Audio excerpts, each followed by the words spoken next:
Good morning. So, I'm out in the wilderness. There's my tent that I tried to sleep in last night. I'm not a very good sleeper on hard ground, but I have a whole bunch of cool stuff here from espresso, or to make espresso with. And I'm going to show, I guess, a little quick tutorial on how to use the Flair. In this case, I have a Flair signature that I've kind of just modified to use a Flair Pro 2 little head here, as you can see it. I'm going to show you how to use this outdoors and camping. I've been using this indoors until I got my real espresso machine, and then I haven't gone back to it since. But it's really neat to be able to do this out here. So all you're going to need to do first is have some coffee beans, and you're gonna dose them in your cup. Now, actually, I just remembered I had already done this, so I don't need to do that in there. But you weigh your shot, and in this case, I've already gone through my grinding, and I might have to put the phone down for this.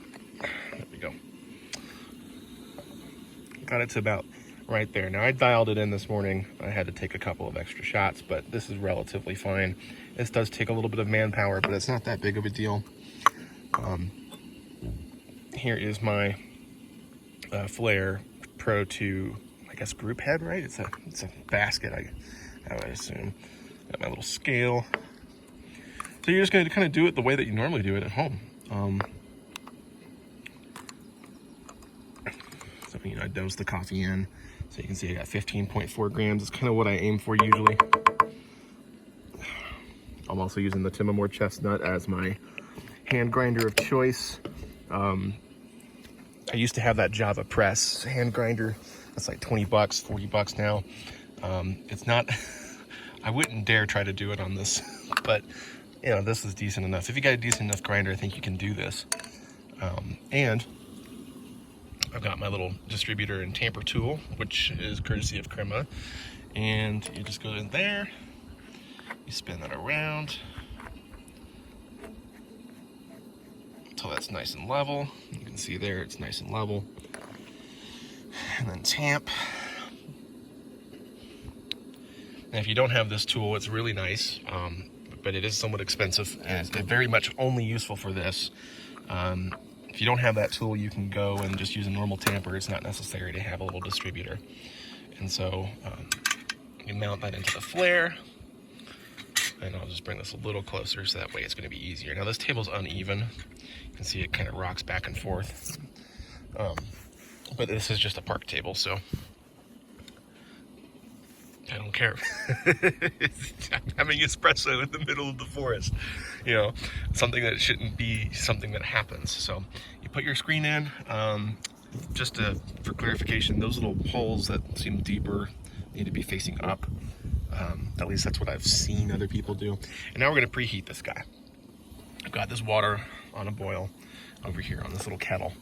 And I actually have a Bona Vita gooseneck kettle that I should have brought, but I didn't think about it at first when I left home. So full preheat. We're going to use this water to also kind of wash out my cup from my last shot. So you can see I've actually kind of done this once before, just to kind of test it out. I'm not going to weigh my shot. I'm just going to kind of time it. Actually, no, we will weigh it. So this is a little, scale as well. It's basically the smallest scale I found on Amazon that has a timer. It's actually a pretty decent scale. It's meant for espresso making. It doesn't necessarily fit on this guy as I would like, but if I took off this little plate, obviously it fits just fine, but kind of defeats the purpose of having a drip tray. So I don't know, it's something. The Flair signature, these smaller flares, it's interesting how they work. So give this about 30 seconds to preheat. Rounds out the cup. And if you're wondering where I am, this is Rose Canyon Lake out in Tucson, Arizona. It's up on Mount Lemmon, and it's about a 45 to 30 minute drive, I think, from the base of the mountain. And you're gonna go basically through Bear Creek, through the main city, towards the north side of it, but you're not going to go to the left side of the mountains. You're going to go basically up. There's a road. It kind of takes you to this place called Summer Haven. Really nice little place. Very cute, I'd say. But this is kind of where I lived the past kind of hours and have no cell signal. So if you really want to be completely disconnected from the world, this is it. So, all right, well, I'm gonna start emptying this out. Use it to kind of just consume the grease stains from the last one. I'm just dumping it out behind me. It's just water, so got a little bit left in here, obviously, so I'll do that again. And then perfectly clean cup. So no wasted water in this case. Gonna take this, cap off, put them up here. And I haven't tried it this way yet, but I'm gonna go and stand up. So I need to turn this on. Need to empty that out one more time. Put them down, and then we're gonna tear that out. So you see the scales teared. So now I'm gonna go from the top in with my freshly boiling water. Aim to be just right there. You see that water level's just before that. I'm gonna turn this off. I don't think I'm gonna need it anymore after this. This will be my third shot this morning, so get them in there.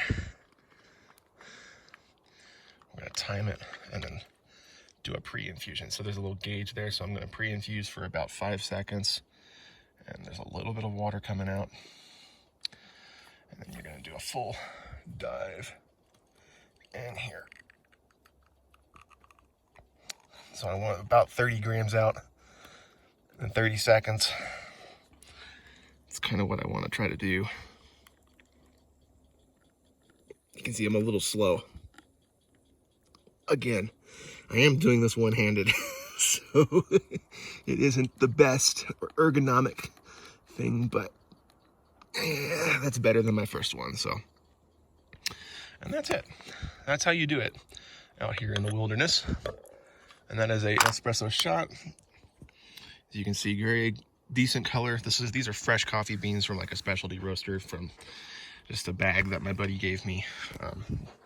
We get bags from trade, and he just drops off a second one whenever I want it, and I pay him back, obviously. But this is one of those sets of beans. Decent crema. You can see it's decently thick. And I've just made coffee in the frickin' forest. And not just any coffee, actual espresso with pressure. I didn't show you the gauge the entire time, but there's a little range up here for the Flair. It says espresso. And I was basically keeping it up in that area. But I'm gonna give this a quick taste.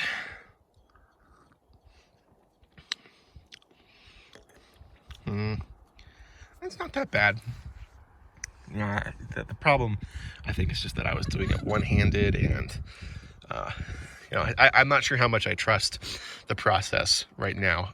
Mostly because I haven't used this setup in like 4 weeks. I had the Sylvia, and I put this away. So this is the first time tasting it after a while of having the Sylvia do it. And with the Sylvia, it's just automatic, and so it's actually decent. I actually kind of like it, and